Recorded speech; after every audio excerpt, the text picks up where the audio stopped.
Well, have you ever had that feeling that I'm not sure I'm really cut out for this? I have to pardon my voice this morning. The 40-degree temperature swing is having its effect on me pretty good. So I'm not sure I'm cut out for what I'm about to do this morning. But have you ever had that feeling? I felt it the first time I ever coached middle school girls basketball. I thought, I'm not sure I'm cut out for this. Maybe you thought it on your first day at a new job. Maybe you thought it on the first time you started in a varsity game. Maybe you thought it the first time you got moved to the first chair in the band. Maybe you even thought it on the first day of retirement. Jonathan, is it too soon to talk about? It might be too soon to talk about retirement. Moment of silence. All right. There's this prayer that Paul prays in Colossians 1 that Grayson just read to us, that there's a line that makes me think, man, I don't know if I'm cut out for this. I want to look at it real quick. He said, we have for you. We're asking that you be filled with God's knowledge and all wisdom and spiritual understanding so that you walk worthy of the Lord, fully pleasing to Him. Let me just ask you this morning, do you feel like you can walk worthy of the Lord, fully pleasing to Him? That's where, as a follower of Jesus, I say, oh man, I'm not sure that I'm cut out for that. I'm not sure that I'm good enough for that, to walk worthy of the Lord, fully pleasing to Him. Yet Paul prays this for us. And in Paul's mind, he believes that we can. So last week we introduced our theme for this upcoming year called Devoted. And we looked at last week how this church that we read about in Acts 2 was devoted to four things primarily. Devoted to the Word. They were devoted to the fellowship, which is to one another. They were devoted to the table, which includes the Lord's Supper, and it includes sharing meals together. And they were also devoted to prayer. And so what we're going to do over the course of this year is we're going to look at some different ways that church was devoted. We're going to spend some time looking at each one of those devotions and really turning each one of them into a series in and of itself. And so starting today, I want us to spend the next couple of weeks in this series called Walk Worthy, where really what we're looking at is what it means to be devoted to the Word. Now, last year, we spent several weeks going through the essentials, and we looked at, if I remember right, 7 different, essential elements to our faith. And so those are the non-negotiables. Those are the things that as followers of Jesus, we have to agree upon. If you weren't here for that or you missed some, you can go on our website, robertsdalechurch.com. You can find that series and you can go back and watch that and see what those non-negotiables are. In this series, what I want us to do is I want us to think about what does it mean to walk worthy of the Lord? How can we be so devoted to the Lord and so devoted to the Word that our lives become this worthy walk? Because what we know about the Scriptures is Jesus would tell us it's not about just having knowledge. It's about putting that knowledge into practice. It's about the application of what we know. How do you walk worthy of the Lord? You do what Jesus says. You live it out. And by living it out, you will live out this worthy walk. And so what I want to do for the next couple of weeks is look at this prayer from Paul as he's praying for us to walk worthy and see what is he actually praying for us to do and understand so that we can live lives that are worthy of the Lord, fully pleasing to Him. Because in Paul's mind, we can. So here's kind of our big idea for today that we're going to unpack in a few minutes together. You can walk worthy of the Lord because you are filled with God's Spirit, rescued from darkness, and brought into the kingdom of the loving God. Now, if you came to church hoping, I wonder if we're going to get out early today. Probably so, because I'm not sure my voice is going to hold up for the normal length of a lesson. So if we feel like we're moving a little bit faster, it's because my voice is going downhill a lot faster than I anticipated.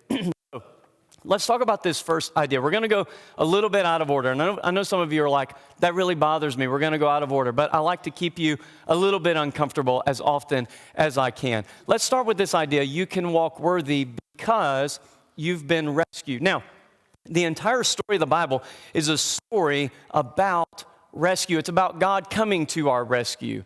Now, every July the 4th, we gather together as Americans and we celebrate our independence. We think back to a couple hundred years ago when those great patriots fought that battle called the American Revolution, the Revolutionary War. And they went against the most powerful empire in the world at the time. And they signed their lives away on this great document called the Declaration of Independence. And they declared their freedom from the empire and kingdom of England. And they go on to actually win the battle. And they set up this government founded around this document that has tested the last couple hundred years to keep our government and our country operating as a country based on the freedom and fundamental God-given rights of people. That's our story. That's what we teach our children when they go through school. We teach them this history, this great story of where we have come from and where we are trying to head to. Well, if we grew up in Jewish homes, then that story that we would learn about independence would look a little bit different. It wouldn't necessarily be a story from the late 1700s. It would be a story that goes far beyond that. A story that goes all the way back to the second book in our Bible called Exodus. And it would be this story of how God, through this man named Moses, hears the cries of his people. It's this family of Abraham, this family that God chose to work in and through. And he's going to turn this family into a nation. And it's because of a famine that breaks out in the land that they head to Egypt. And there's this guy there. He's actually a descendant of Abraham. And his name is Joseph. And he's risen up to number 2 in command. And Pharaoh loves Joseph. And because of that, he receives Joseph's family. And this family actually grows into this massive nation. And so there arose a Pharaoh who didn't know Joseph. And all he knows is that there's this growing nation inside of Egypt. And so he decides, rather than to give them freedom, he enslaves them. And they cry out to God. And God hears their cries of oppression. And he raises up this leader, a man named Moses, who actually grew up in Pharaoh's house, but had to run away because there was something in Moses that desired to set people free. And God called Moses to go back. And there comes this showdown in the book of Exodus between Yahweh and the gods of Egypt. And Yahweh wins. And he leads his people out of Egypt, Moses leading the way. And they come to this last great obstacle, this massive body of water called the Red Sea. And they've got to get across to get to safety. Pharaoh's army is in hot pursuit of them. And overnight, God parts this Red Sea, dries the ground in the middle of it, and Israel walks on dry ground. Pharaoh's army pursues them, gets right in the middle, and then the waters come crashing down, drowning Pharaoh's army. They go on their way to the mountain where God's going to give them a law. He's going to call them to follow him. He's going to enter into a covenant with them. That was Israel's independence story. And it's a story that is shared all throughout the Bible, repeated over and over and over, constantly being reminded of the great Exodus. Yet our story is not far from that. While as God's children, we too have been delivered, not from Pharaoh, but from Satan. And we've been delivered from a different form of oppression because we've been rescued. And that's the second thing that Paul talks about, how we've been transferred into his kingdom. That's how you can walk worthy. Now, this word transferred could also be translated some different things. It could be translated as like brought into. It's an interesting word. And it has behind it the idea that when a nation would go in and fight another nation, whoever won generally take back to their country some of the population of the nation that they just conquered. You remember back in the Old Testament, there's a book called Daniel. We recently studied it, and Daniel was a Hebrew. He was a Jewish young man, and Babylon had come and had conquered Israel, and Daniel and his 3 buddies, Hananiah, Azariah, and Mishael, that we know as Shadrach, Meshach, and Abednego, they were transported from Jerusalem all the way back to Babylon. They were brought out of the kingdom of Israel back into the kingdom of Babylon. That's the same idea, except what God is telling us, what Paul is that we've been transferred out of something and into something. And in this idea are really 4 ideas that go along with it. 4 ways we've been transferred. The first one is we've been transferred from darkness to light. Now, in the Bible, darkness is referred to as this existence of living without a knowledge of God. You don't realize that you're living in darkness when you don't have God. You feel like you're living, but according to the Bible, it's just darkness. It's just walking around aimlessly, not having any purpose at all, just simply living for the self. Yet when the light of Christ shines into your heart and you see the light, you then recognize, man, I didn't realize how dark it was. Have you experienced something like that where you're walking through your house or you walk into a building and it looks kind of dark, but you don't think it's that dark until a light is turned on? And you go, oh my goodness, I didn't realize how dark it was before. Because that's what light does. It exposes those dark places. And when the light of Jesus comes into our life, we are transferred out of that way of living that is lost and hopeless and pointless. And we're transferred into the kingdom of light. We now find purpose. And we actually experience the way of Jesus is far greater than any other way of living that we had ever imagined. That's the first way. The second way is that we've been transferred from slavery to freedom. Paul, in another letter in Romans, would write that when we are serving sin, when we are living in this sinful existence, we're slaves to sin.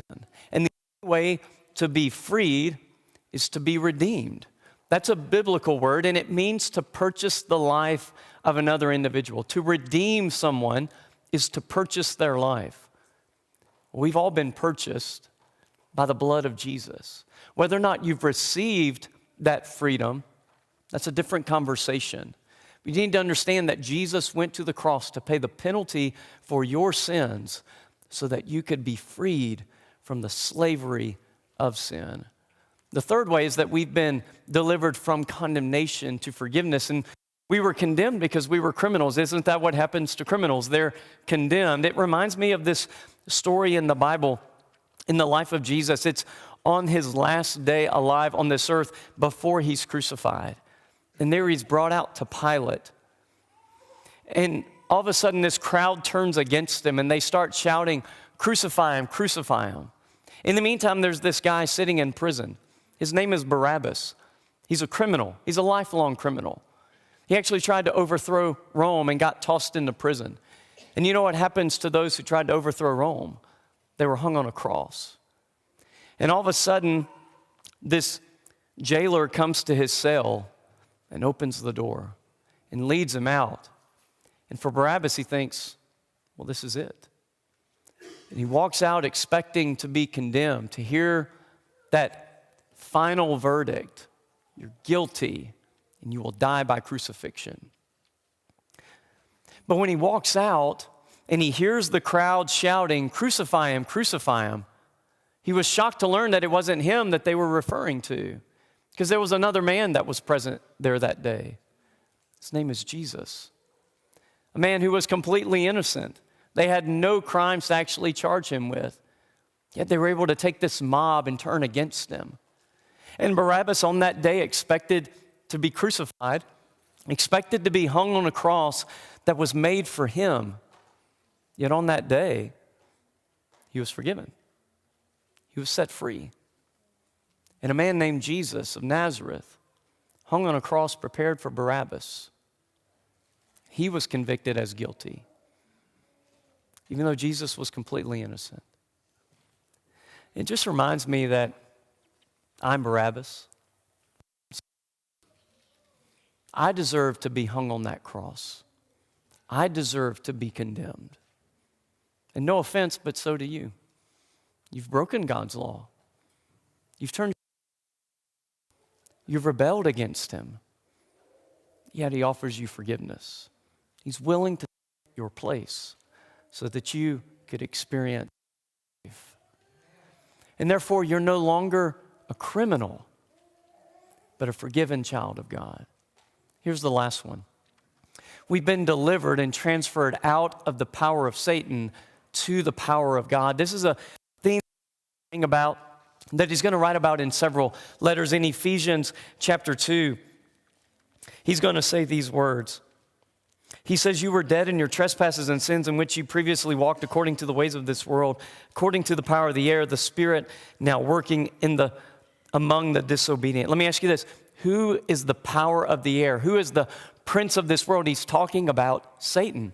He's talking about anyone who is living under the power of darkness, who is living in sin, is actually living, whether you realize it or not, under the power of Satan himself. Yet, when you're baptized into Christ, when you are brought into the light, you are transferred out of the power of God, out of the power of Satan and into the power of God. But that's not it. There's one more thing. It was actually the first line in our big idea. And it's just this reminder that we can walk worthy because we've been rescued and because we've been transferred. But thirdly, because we have been and are being filled by His Spirit. Paul prayed that we would be filled with wisdom and understanding. Let me ask you this. Where do you find wisdom and spiritual understanding? Didn't Jesus in the Gospels tell us that the Spirit was going to come and He would guide all believers in all truth? Didn't He say that the Spirit is the one who would come and would bring about understanding? So when Paul prays that you will be filled with wisdom and understanding, he's telling you that you can be and are being and will be filled with the Spirit. And what it will do, what the Spirit will give you, is an understanding of the will of God. And isn't that a question we all want to know, right? Like, what's God's will for my life? And we all want the specifics, right? I can't tell you the specifics of what God's will for your life is, but I can give you 4 things that that is true for you, that is true for every person, that is God's will for our lives. Number 1, God's will for you is to live in loving relationship with Him. Jesus said the first and great commandment is to love the Lord your God with all your heart, soul, mind, and strength. His desire for you is to surrender your life to Him in baptism, to live for Him. That's number 1, God's will for you. Number 2, God's will for you is to live a life of worship, to surrender your life to Him and to be filled with adoration of God, to have your heart captivated and completely in awe. We talked about that a little bit last week. We're going to come back to that idea in the coming weeks, to be totally wrapped up in who God is and amazed by Him.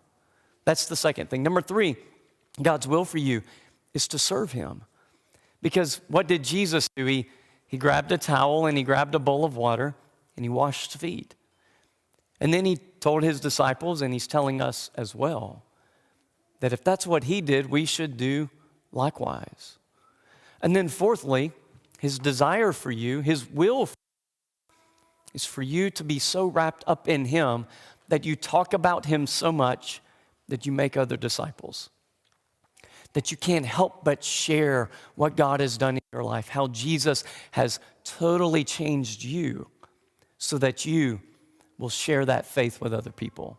Now, does He want you to get married? Does He want you to change jobs? Does He want you to buy this item or sell this item?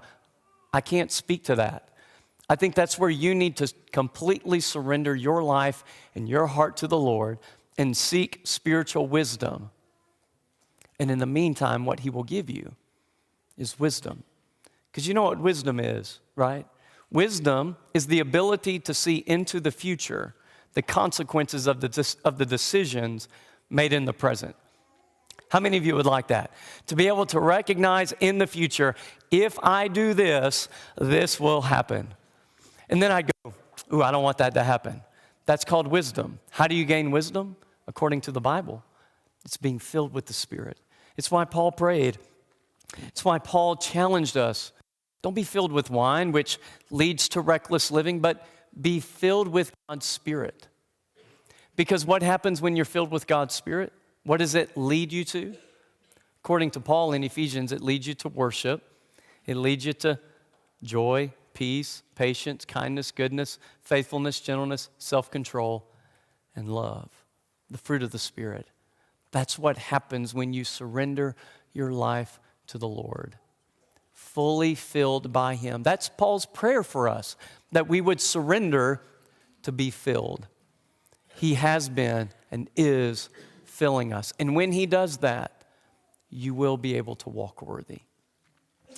On Friday, there was this news story that came out of this state trooper in Vermont who got this call on the radio. There were these two little girls that were out on a patch on a frozen pond, and they were playing on the frozen pond when they hit this really thin patch of ice, and they fell in, and their grandmother was able to rescue the younger little girl, but the older girl, who was 8 years old, was a little farther away and she couldn't get to her.